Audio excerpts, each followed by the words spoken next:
السلام علیکم ورحمۃ اللہ وبرکاتہ۔ جہاں جس طرح ہم بھائی بھائیوں کی طرح، بہن بہنوں کی طرح ہماری ماں بہنیں بیٹیاں بیٹھی ہوئی ہیں، ہر سمودائے کے لوگ یہاں بیٹھے ہوئے ہیں، بہت اچھا سنگم ہے اور بہت اچھا موسم لگ رہا ہے، اور یہی ہمارے دیش کی سنسکرتی ہے، یہی اس کی تاریخ ہے۔ ہمارا ملک ہندوستان، بھارت، انڈیا جو آپ دیکھ رہے ہیں، یہ ایک گلدستہ کی طرح ہے۔ گلدستے میں مختلف طرح کے پھول ہوتے ہیں، ہر پھول کی تاثیر، خصوصیت اور اس کی خوشبو الگ الگ ہوتی ہے۔ ہر پھول مہکتا ہے، خوشبو دیتا ہے، اور کسی کو یہ رنگ پسند، کسی کو وہ رنگ پسند، کسی کو یہ خوشبو پسند، کسی کو وہ خوشبو پسند۔ اسی طرح گلدستے کی طرح ہمارے دیش میں 36 برادریاں رہتی ہیں، بھائی بھائیوں کی طرح مل جل کر کے رہتے ہیں، دکھ سکھ میں ایک دوسرے کے شریک ہوتے ہیں۔ اور خاص طور سے ہمارے علاقے میوات میں تو یہ ایک تاریخی بات ہے کہ یہاں ہندو، مسلم، سکھ، عیسائی سب برادری کے لوگ بالکل ایک بھائی بھائیوں کی طرح رہتے ہیں، ایک سمودائے کی طرح رہتے ہیں۔ نفرت نام کی کوئی چیز نہیں ہے۔ کچھ شرارتی تتو ہر دھرم میں، ہر سماج میں ہوتے ہیں، ہر سمودائے میں ہوتے ہیں، ان کو یہ سنسکرتی، ہماری روایت، یہ پیار محبت ان کو اچھا نہیں لگتا، اس لیے وہ کسی نہ کسی موقع پر چنگاری چھوڑنے کا کام کرتے ہیں کہ تاکہ ان کی روایت ختم ہو، نفرتیں بڑھیں، دشمنیاں بڑھیں، آپس میں لڑیں۔ لیکن انشاءاللہ ہم سب مل کر کے ایسے لوگوں کی کوششوں کو کبھی کامیاب نہیں ہونے دیں گے انشاءاللہ۔ حالات دیش میں کیسے بھی ہوں، لیکن الحمدللہ ہمارے علاقے میوات میں سب مل جل کر رہے، اور سب نے نفرتوں کا مقابلہ کیا، محبتوں کا پیغام دیا، اور اس کا ثبوت آج ہمارے سامنے ہے۔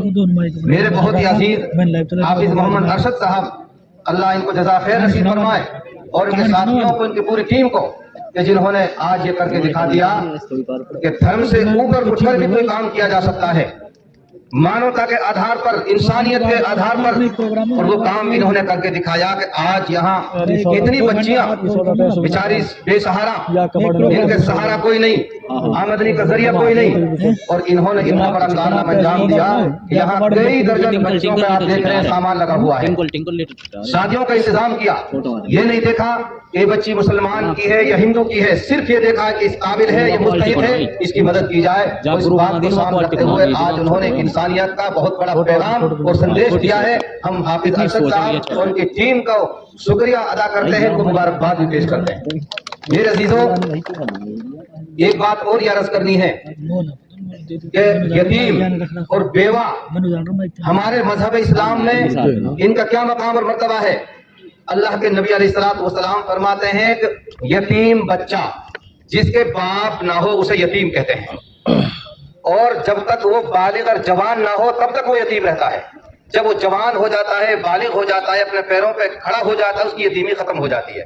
یتیم بچہ یا بچی اگر ان کے سر پہ کسی نے ہاتھ رکھا اور ہاتھ سر پہ پھیرا تو محبوب صلی اللہ علیہ وسلم ارشاد فرماتے ہیں کہ جتنے بالوں پر اس کا ہاتھ لگے گا اتنی نیکیاں ملیں گی۔ ہم سب کو چاہیے ہم غریبوں کو، یتیموں کو، بیواؤں کو ڈھونڈ ڈھونڈ کر کے ہم ان کو تلاش کر کر کے ان کے سر پہ ہاتھ رکھیں، ان کا سہارا بنیں۔ ہر موسم میں، ہر موقع پہ، تہواروں کے موقع پہ ان کو یاد کریں کہ میرا پیٹ بھر رہا ہے، میری پڑوس میں کوئی بھوکا تو نہیں ہے۔ سب عید کے دن، ہولی دیوالی پر، تہواروں پر نئے کپڑے پہنتے ہیں، اچھا کھانا بنتا ہے، میرے پڑوس میں کوئی ایسا غریب، یتیم اور بیوہ تو نہیں ہے کہ جس کے یہاں چولہا بھی نہ سے لگ رہا ہو۔ تو ہم سب کو اس کی فکر کرنی چاہیے۔ اللہ کے یہاں ایسے آدمیوں کی بڑی قدر و قیمت ہے، بڑی فضیلت ہے ایسے آدمیوں کی کہ جو یتیموں کا خیال کرتے ہیں، بیواؤں کا خیال رکھتے ہیں۔ ہم کسی بھی دھرم کے چاہے ماننے والے ہیں، اور کسی بھی دھرم میں ہمیں جا کر کے غریب یتیم کیوں نہ ملیں، ہم ان کا سہارا بننے کی کوشش کریں گے بھائی انشاءاللہ۔ ان کا ہم سہارا بنیں، ان کو تسلی دیں، غمی خوشی میں شریک ہوں، ان کو باپ بننے کی ہم صلاحیت رکھیں، بھائی بننے کی صلاحیت رکھیں، ہم ان کا برابر کا شریک ہو کر ان کے ساتھ چلنے والے بنیں۔ انشاءاللہ اس طرح ہم چلیں گے تو انشاءاللہ ہمارا علاقہ بھی ترقی کرے گا اور ہمارا دیش بھی ترقی کرے گا۔ کہ جس طرح آج ہمارے ساتھیوں نے خاص طور سے حافظ ارشد صاحب ان کی ٹیم نے جو آج اتنا بڑا کارنامہ انجام دیا ہے، مجھے امید ہے کہ انشاءاللہ اس میدان میں اور بھی ہمارے ساتھی آگے بڑھ کر کے یہ خدمت انجام دیں گے، اور جس طرح آج انہوں نے یتیموں کے سر پر اور بیواؤں کے سر پر اور ان نوجوان بچیوں کے سر پہ ہاتھ رکھا ہے جن کو کوئی رشتہ لینے کے لیے بھی تیار نہیں تھا، انہوں نے کارنامہ انجام دیا. مجھے امید ہے اس میدان میں انشاءاللہ آگے بھی ہمارے ساتھی کام کرتے رہیں گے.